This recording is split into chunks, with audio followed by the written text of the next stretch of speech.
So let's talk about one of the important communication protocol, which is SPI. So if you have worked on any embedded system project, so I'm damn sure you must have heard about SPI protocol. SPI protocol is one of the important protocol which is asked in your interviews basically. So there are three protocol which we should always focus before going for an interview, which is I2C, SPI, and then UART. All right. So in this session, we are going to talk about SPI, like what exactly the SPI protocol is, what is the need of SPI communication protocol, and why the SPI was introduced, and what are the basic fundamentals of communications used in SPI protocol, basically. Right. So let's get started. So first of all, SPI, like SPI stands for Serial Peripheral Interface. Okay, so let me write it. I know you all know that, but let me write it so that everybody can recall it. So it's a serial peripheral interface, right? So whenever there is a need of connecting the devices with your microcontroller or maybe your SoC, so you must have seen you might be using SPI to connect those sensors.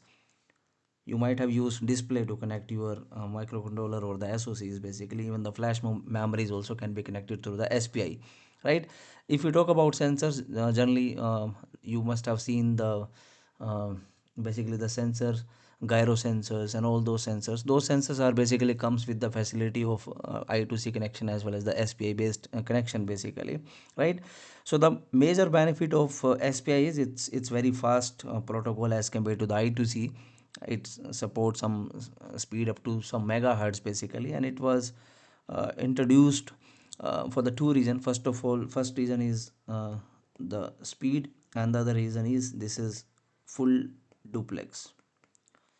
Okay, so if you don't know about full duplex or half duplex is, like, just to recall the concept is, if you can send and receive both at the same time, so this is called full duplex. If you can only send or receive at a time, so that is called half duplex, right? So whatever the communication protocol which we have used, let's say if we know about I2C, so I2C is basically your half duplex protocol. Why? The reason is you have master. Let me erase this first.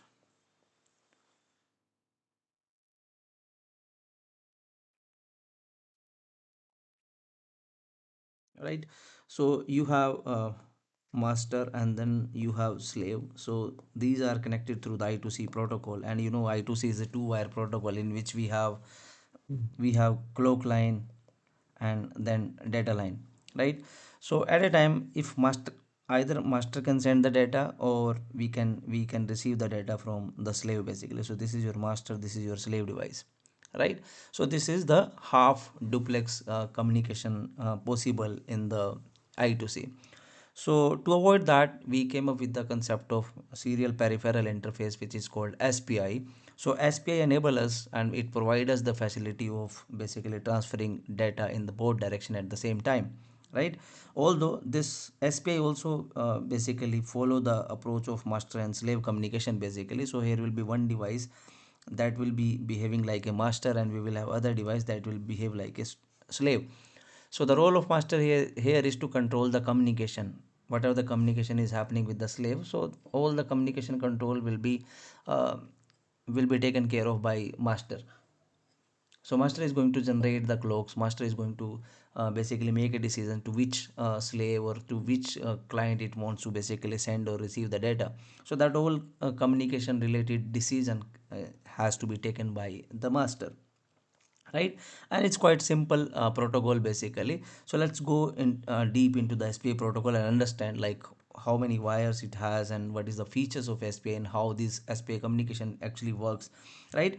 So if, like, as I said, first of all, it's a full duplex protocol, as I already mentioned, and then I also mentioned, like, it follows the master and slave communication method, basically. So one will be the master and other will be the slave, right? And the other thing is asynchronous. At any time you can send the data or receive the data, right? And then the main characteristics we have here is, first of all, if you know, like in I2C, we follow the address scheme, basically, right? It could be your 7-bit addressing or maybe the 10-bit addressing, right? So let's say if you talk about I to C basically. Let's say this is your master, and then you have multiple devices basically which is connected through the um, I to C protocol. So each slave device is assigned with some particular address. Let's say 0x10. I'm just giving you an example actually. This is like 0x16. This is like 0x24. So these kind of address we generally assign to our slave devices. So we need an address mechanism to basically identify to which device I want to connect. But in case of SPI, we don't have to use this address scheme basically, because we have one extra line which is basically used to select to which slave device we actually wants to connect.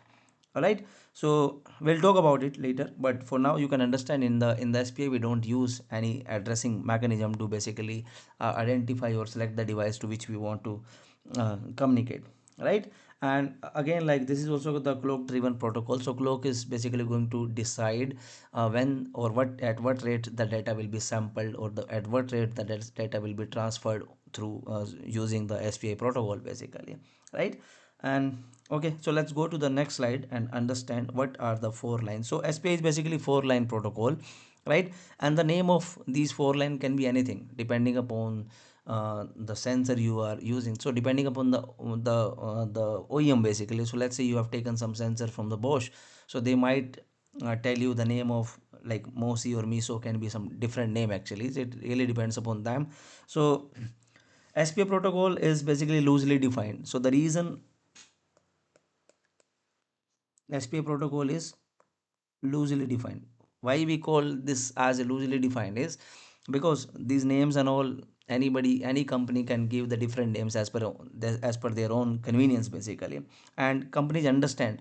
So let's say if I'm creating some sensor and I know my customer who is going to buy that sensor, and I know like these names if I will use in my project or in my products, that will make more meaning to my customer, so I can use those names actually, right? So that is why SPI is four wire protocol basically. The first line is like the clock line basically.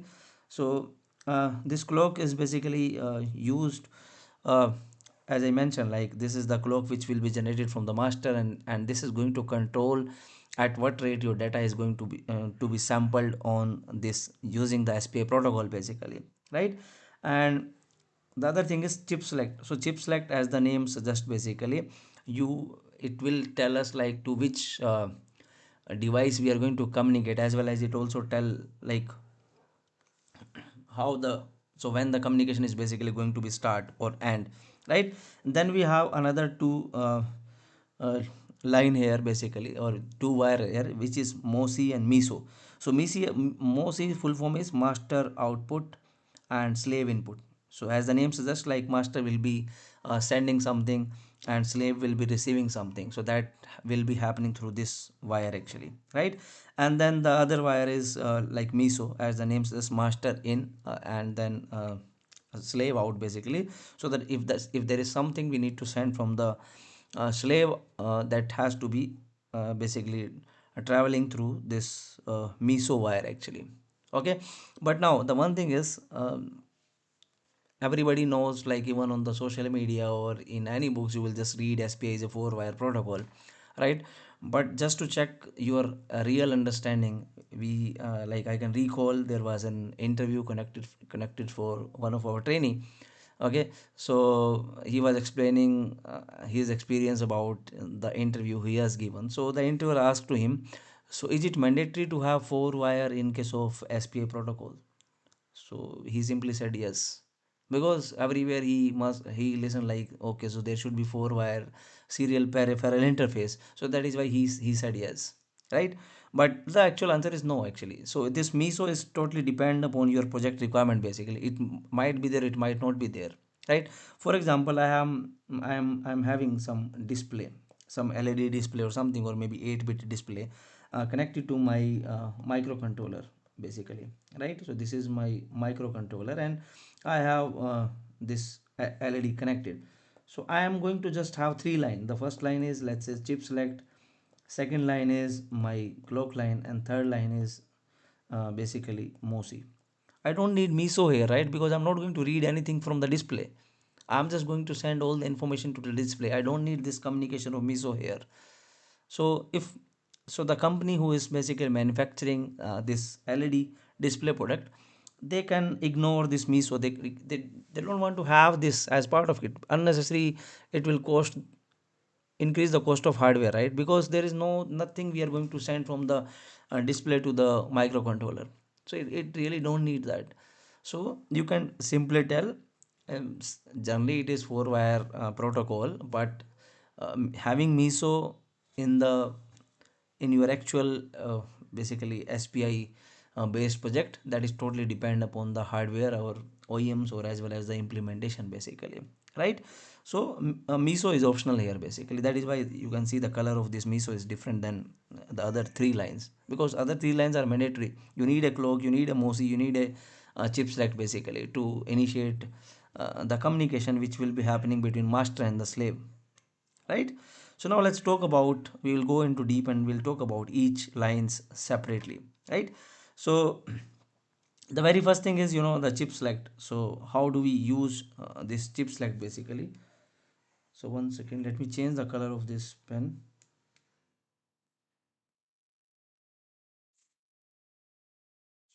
right? So chip select is basically whenever master wants to like initiate the transmission of the data or communication of the data. So what it does is it pulls this CS line to the low. If you can see here is the CS line is pulled to the low, right? So that is why everywhere you will see this bar on the CS, because this is called like, we can say, the active low, right? So whenever you are pulling this chip select line to the low, it means it will notify like we can now start sending the data to the slave, right? And here you can see like clock will also get started here. So clock is also sending, or we can say the generating the clocks. Master is also generating the clocks as per the rate they want to transmit the data. Then MOSI and MISO, as we already discussed, this will be used to basically send and receive data between master and the slave, right? So whenever master will release this CS, so it means like your communication is going to stop now. And the other thing is, uh, with a single CS low, you can send multiple bytes basically. You don't need like one byte you will send, and then you will release the CS, then you will again pull the CS to the low, and then, so you don't need that basically. You can send multiple byte all together, one by one you can send it, right? We'll talk about it in the next slide, right? So the second thing is, okay, so we didn't speak about, all right, so we didn't speak about this data sampling. Let me go through it once. All right, so we talked about CS, right? So, and the other line is clock. So clock, like the signals, or we can say the clock will be generated from the master, and the rate of this clock is going to define at what rate the data is going to be sampled on this master and slave, sorry, in SPI communication protocol, right? So if you can see here is, this is the sampling of data happening here, all right? And if you are sending something from MISO basically, slave to the master, so this, you can see the data is being sampled here. But both of things happening at the same time is quite possible, because this is the full duplex communication protocol basically, right? Now let's talk about MOSI. So MOSI, as I said, this will be used to basically send the data from master to the slave. So every time you will sample the data, so data will be sampled at a rate of bit. One bit will be sampled at a time with this clock. So you can see here, one bit is sampled here, another bit is sampled here, another bit is sampled here. So this is how data will be sampled in the bit. Now the questions comes. So this question generally asked in the interview as well. So data will be transferred LSB first or MSB first. So sometimes people I have seen, they will simply reply, sir, MSB will be transferred first, or LSB will be transferred first. So first of all, this is implementation defined. So it can be defined by the hardware as well as the project in which you are working upon. Depending upon the architecture, you can simply define accordingly. You can first send LSB as well, and you can send MSB, because this SPI protocol is kind of a dummy protocol. It doesn't know whether you are sending LSB or MSB, right? It just understand the data, it will read the data, and accordingly data will be handled at the slave, right? If you're sending data LSB first, so your slave device should know, okay, so the data which I am receiving from the master, that is in the form like LSB is first and then MSB will follow that, right?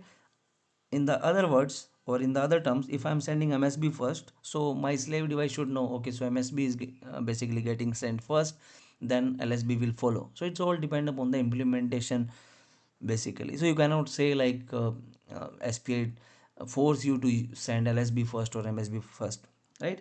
And as I also mentioned, it's not necessary you will send only one byte, you can send multiple byte all together, like one byte is sent here, then again second byte can send here, third byte is can send here, right? And once you're done with sending multiple bytes or single byte, you can basically release this CS line. And once this CS line will be basically released, so at that time, that is the end of the communication which was happening between your master and the slave, right? So now understand the next line, which is MISO. So MISO we all know. All right. So MISO we all know it is going to use basically to send the data to the master, right? So if your project really needs, or maybe your hardware really needs to send some data, or maybe read some data from the slave basically, so then we are going to use this MISO line, as I already mentioned that, right? But now the question comes up, what will be the rate of data transmission whenever we are reading the data from the sensor, sorry, from the slave, or through this line? So the rate of data transfer also will be the same, and it will be defined by the rate of the clock which is generated from the master, right? And also master should be aware about, like, I need to generate these many clocks to read the data from the slave, right? Master should be clear about it, like how much clock it really needed to basically receive some data from the slave device, right? It could be something like, let's say if I want to read some vendor data from the slave device connected, let's say if I want to read some information like vendor information, like which slave device is actually connected and which is the company who manufactured this device. So I should know, like, okay, so this vendor ID is 32-bit, so for 32-bit I need to generate these many clocks to basically read the data. So master should be aware about it, right? Now let's move to the most important concept, and I have seen people get confused whenever we talked about it. Basically, even in interview, interviewer basically try to trick with you, right? Right. So before that, let's understand that. So this is the clock signals you can see, like, and this is basically idle low, and this is idle high. So what does it mean? Idle low means whenever your clock is low, you are not going to basically sample the data. So sampling of data is going to happen whenever your clock is high. So sample will be happening here, sample will be happening here, data sample will be happening here, happening here. So sampling means you are going to receive some data, or slave is going to receive some data when your clock is high. And also there is another possibility, if your clock is idle high, which means whenever your clock is high, your communication is basically on hold. You are not sending anything, or your slave device is not responding anything. So whenever your clock will be low basically, so there only you will be reading the data or sampling the data basically. So what does it mean? It means data sampling will be either happening at the idle low or idle high stage, depending upon your clock basically, right? So now we'll talk about three things which is called SPI modes basically. So we'll talk about clock polarity, we'll talk about clock phase, we'll also talk about multi-slave configuration possible in the SPI, right? So now the very first thing is uh, clock polarity. So what does it mean? So as I mentioned in the previous slide basically, so your clock can be idle high or idle low, and that will define, like, when your data is going to be sampled, right? Now you can see the scenario. So so when your clock polarity is 0, so what does it mean? It mean your clock is active high. So what is the meaning of active high? Active high means your data is being sampled when your clock is high. Okay. When your CPOL basically clock polarity is 1, so it means it is the inverted case of this. So what does it mean? It means your communication is active low based basically, so you are going to sample the data when your clock is active low or on the low phase, right? Now we need to understand edges. So it is your leading edge. So basically if your data is basically mm, getting sampled on active high or active low, but the very first time, let's say in case of active high, whenever this first time your clock is going to be in the high state, so that will be called basically the leading edge. And then in the similar way, whenever your CPOL is 1, basically clock polarity is 1, it means your clock is active low. So whenever your clock is going down, so that will be called leading edge, first leading edge. So it's opposite. In active high it should going up, in active low it should be going down. So that will be called first edge, or maybe we can say the leading edge. All right. Then we have trailing edge.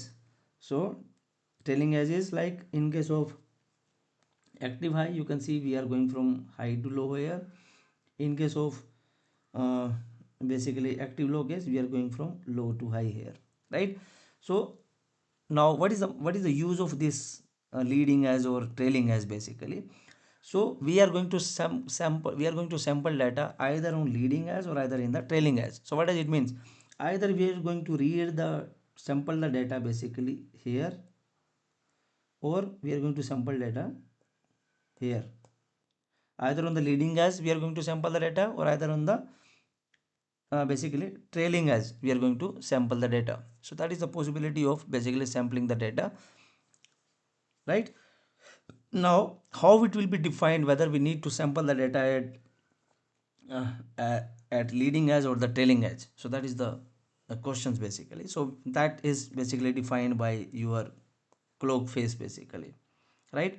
So what does clock phase will tell? If your CPHA is clock phase value is 0, so it means it is going to basically fetch the data or sample the data at the leading edge. If your clock phase is 1, so this means this is going to fetch the data is trailing edge. Okay, so if you can see here is on the leading edge, because on the very first time we are considering the case of when your clock is active high basically. So you can say whenever we are going from 0 to 1, so we are sampling the data here, also we are sampling the data here, also we are sampling the data here, also we are sampling the data. So on the leading edge we are sampling the data. In another case, when CPH is 1, basically clock phase is 1, as I mentioned, we are going to sample the data at the trailing edge. So now you can see instead of basically sampling the data here, we are sampling the data on trailing edge, right? So you can see. So this represent the sampling of the data, right? You can see here. Okay. So this represent the sampling of data. Okay. Now your SPI is going to support multiple modes basically, and these modes are generally defined by the SPI protocol, but it depends upon the hardware vendor basically who is manufacturing the product with SPI lines, SPI wires basically. He will tell you like what modes your device is basically supporting. So you can go through the spec of the device which you are going to bring up, and you can go through the spec and you can understand which SPA mode it basically supports. So depending upon those SPA mode only your data transmission is going to happen. So accordingly you have to write the firmware or maybe the code for that particular hardware, right? Okay, so now if you can see here is we have four mode basically 0 1 2 3, and these more mode are basically defined with respect to the value of your clock polarity and the clock phase. Okay, so what does meaning of 0 and 0?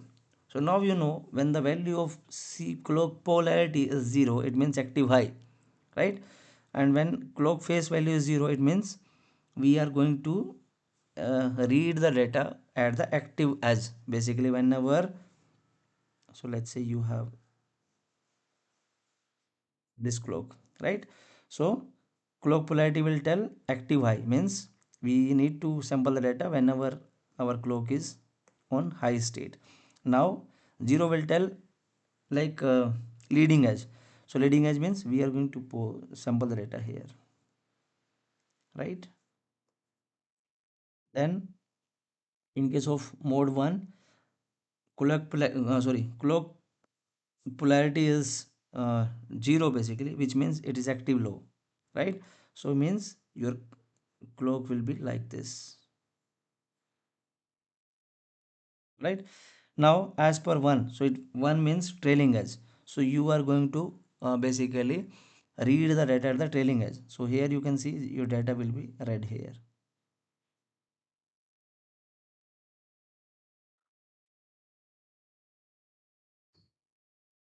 Okay, trailing edge. Now the next is 1 and 0. 1 means again active low, right? And then 0 means your leading edge, right? So in this case your data will be pulled here basically, sampled here basically, right?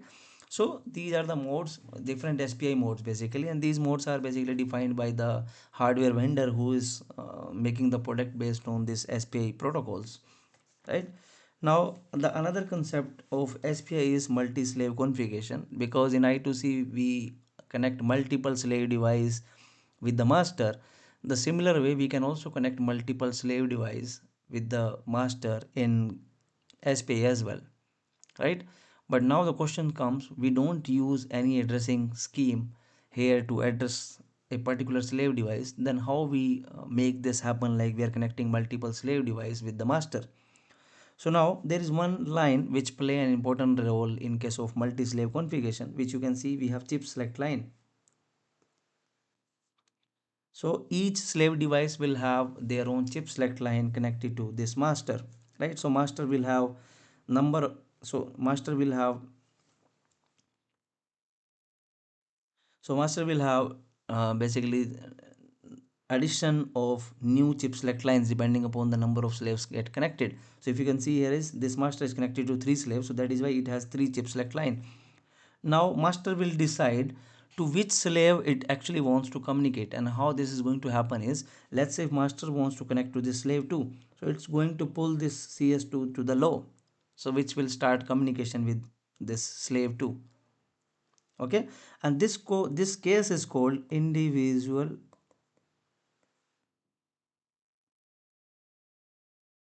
slave case, right? And now you can see here is you are basically uh, sorry, sending data, you will be sending data slave to, and then to identify to which slave it is going to going to basically transfer the data, that has to be done by putting that particular chip select line to the low, right? Other chip two lines will be high. So here communication is going to happen with the slave 2 device. Now each slave device you can see has their lines connected to the master. But now the questions is, the number of devices will keep on, slave devices will keep on increasing. These wire cluster also will go on increasing, and it will make this communication tough, right? So the other option is we have chain based communication between multiple slave devices connected to the master. So how this happen is basically, so you can see like the single slave line is basically shared between all these devices, right? And then how that communication happens is, at a time whenever master wants to send some information, so it will going to pull the CS to the low. Okay, and then communication is going to happen like this. So master is going to send some data, so that data will be received by MOSI line here in the slave 1.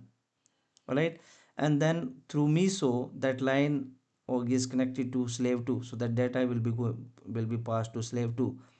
And then further you can see the MISO of slave 2 is connected to slave 3, so data will be passed to slave 3. So if master wants to basically transmit data to the slave 3, so you can see like it is going to first send the data to slave 1, and then slave 2, and then slave 3. So this communication, as you can clearly see, it is adding the complexity or overhead on the system. So that is why definitely there are challenges with the SPA protocol as well, right? So this was the all about the basic fundamentals of SPI. So I hope now you clearly understand how our SPI protocol works, right? So that is the simplest way of understanding a SPI communication protocol. So now let's discuss few questions which can be asked in the interview with respect to the SPI protocol, right?